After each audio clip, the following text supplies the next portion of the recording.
For that gentlemen, it's now my honor to invite the pioneer during her tenure in 2022 to 2024. She spearheaded the inception of We Are Equal campaign aimed at advocating for gender equity in Africa. Ladies and gentlemen, please give a warm and very loud welcome to Mrs. Monica Geingos, who served as president of the Organization of African First Ladies. Welcome for the second time to Sierra Leone. Thank you for having you here.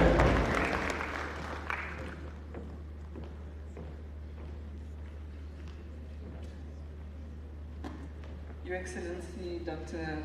Julius Madapio, my dear sister Fatima Madapio, please allow me to stand on the protocol that has been observed and welcome all the ladies and gentlemen and all the dignitaries in the hall today. When the master of ceremonies mentioned my surname, my husband's surname is Geingos, and my surname is Geingos. And the difference between the B and the S in the group that he comes from, all men in his ethnic group, their surnames end with a B, and all women, their surnames end with an S. And the idea is that people immediately see that you're dealing with a man or you're dealing with a woman. And this is the essence of what we're trying to get through in the We Are Equal campaign. We're not the same, but we are equal. And we don't need to be the same, but we do need to be equal.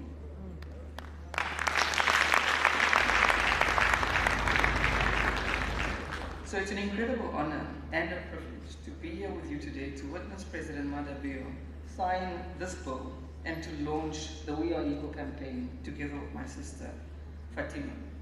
My dear sister, your energy, your leadership and your passion has inspired us to be here as your husband, the President, again makes history in the fight for gender equality and the protection of women and girls. As the past President of WAFLA, we had no idea how powerful the We Are Equal campaign would become. First ladies have no constitutional powers and are unelected, but they do possess a convening superpower, as we can see today. The organization decided to harness the superpower by launching a We Are Equal campaign in Kinshasa, DRC in 2022, and every First Lady who is a member of the organization would launch in her respective country. We've had 17 launches so far, and each one has been special and beyond our expectations.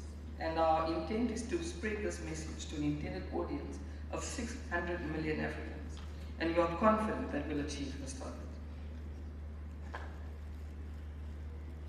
It's been one of the most coordinated campaigns on the continent, with First Ladies working together with heads of state, multilateral institutions, lawmakers, cabinet ministers, women's groups, civil society groups, and a multitude of partners working hand in hand.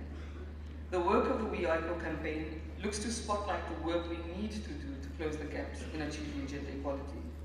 And the idea that we are equal is very simple. Every human being has intrinsic value. But despite this fundamental truth, the reality faced by many girls and women across the world tells a story that we are actually not equal.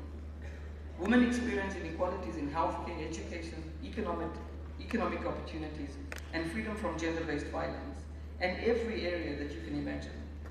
There is a disparity between what we say in the public domain and what really happens in the private sphere. Essentially, the issues around We Are Equal is one of power dynamics. Whoever you don't respect, whoever you don't look down on, is the person that you don't treat well. A power dynamic between a 15-year-old girl and a 30-year-old man is such that she cannot negotiate to be free from violence. She cannot negotiate her healthcare reality. She cannot negotiate her economic opportunities. She cannot negotiate anything because there's a power dynamic difference. Even if I'm to marry a man my same age and he doesn't respect me and there's a power dynamic problem, I'm in the same problem that that 16-year-old has. So what we say is do not marry people you don't respect and who do not respect you. Whether you're male or female, if your wife doesn't respect you, if the man doesn't respect you, you have a problem. And what President Mada Bio is saying, at least wait until 18 as a basic baseline to establish that respect. I'm coming from home now where a 44-year-old woman was arrested because she took a 5-year-old boy and paid him some money to lick her private parts. You see how shocked, somebody even said, hey! You see how shocked we all are. Our politicians, everybody is on this woman, how could she? But the reality is these things are happening every day. And it's not just men, it's women as well. Our concern is the child. Leave children alone, allow them to grow up and become adults who have not been harmed by adults, whether it's a male child or a girl child.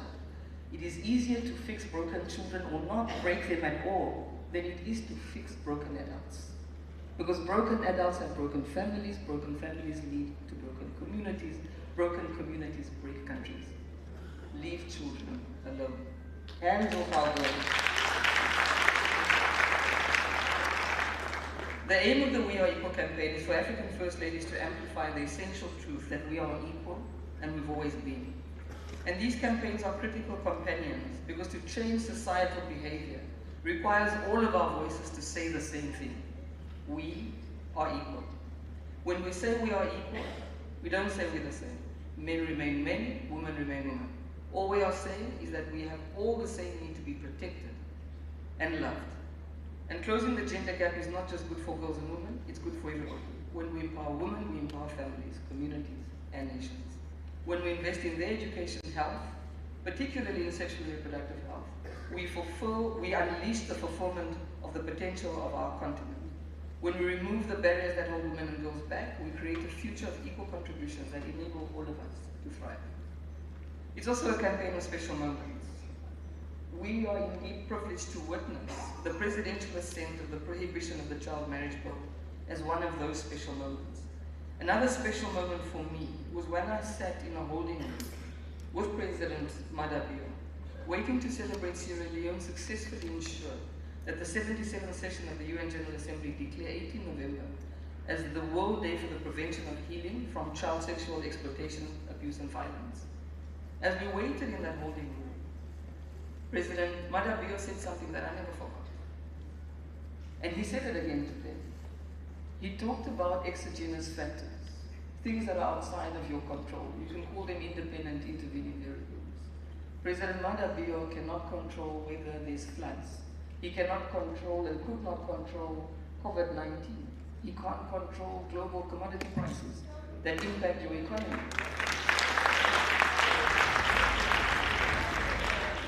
But he can control the legislation that he puts in place in Sierra Leone.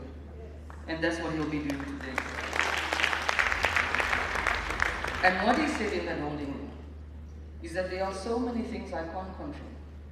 But I want to do the things that are within my control to change the lives of my people.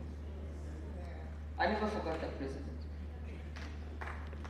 As many of you know, many of us, myself particularly, I'm thinking of myself.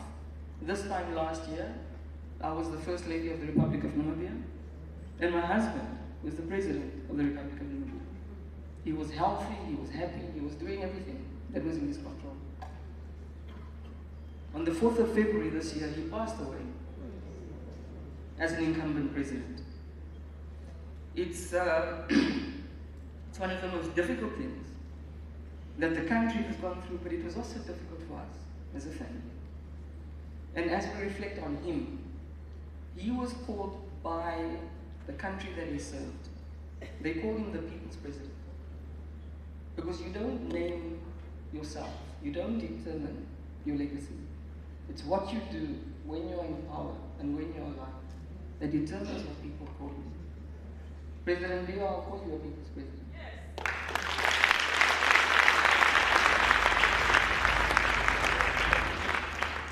Because what you've been able to do and what you've been working on is changing lives, and you're doing exactly what you said you would do. Like today, you're changing laws, because that can happen with a signature. But more importantly, both you and Fatima, the First Lady, are also working on changing mindsets. Because laws don't necessarily make us change our minds. So when we see Hands Off Our Girl campaigns and the work of the First Lady, she's doing the important work of making sure we change our minds. She's using the power that she has, while the power that the President has to sign the laws is also a critical component, because we need to do both. We need to change laws, we need to change mindsets, and we need to change our behavior. It takes generations to change mindsets. But within a minute today, we're going to witness the change of a law. We need to do both.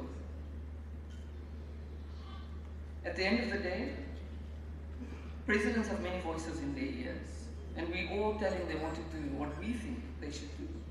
But at the end of the day, it's their prerogative what they decide to do. And the decision to sign this bill into an act today means that history will remember your signature, sir, not only on this bill, but also on the Gender Equality and Women's Empowerment Act and many other legal and structural reforms you've undertaken to better the lives of your people. And we thank you.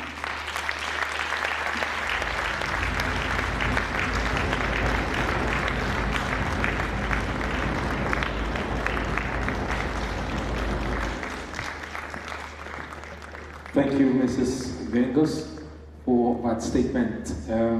She mentioned, and I just want to touch that as well, retired Brigadier President Julius Matabio, thank you for being the biggest campaigner of women's rights in Sierra Leone. And Mrs. Geingos just reiterated that you have presided over major policy shifts and major laws to ensure that women are given equal rights in our beautiful country, Sierra Leone. Thank you very much for doing that, sir.